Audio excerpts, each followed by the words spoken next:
বেশি কৌতুক করলে ব্যক্তিত্ব চলে যায়, আর বেশি হাসলে প্রভাবপূর্ণ হয়। সৎ চরিত্র মানুষের অনেক খারাপ দিককে ঢেকে দেয়, যেমন অসৎ চরিত্র অনেক ভালো দিককে ঢেকে দেয়। নম্রতার মাধ্যমে যা অর্জন করা যায়, কঠোরতার মাধ্যমে তা অর্জন করা যায় না।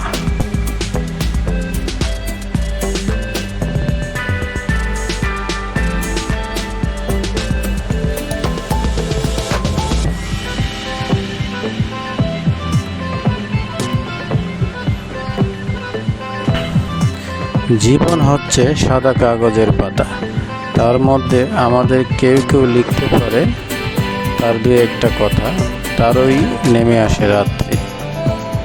মানুষের জীবনের বড় শত্রু হলো তার সংশয়, অবিশ্বাস, সন্দেহ। মানুষের জীবনটাই অগণিত ভুলের যোগফল।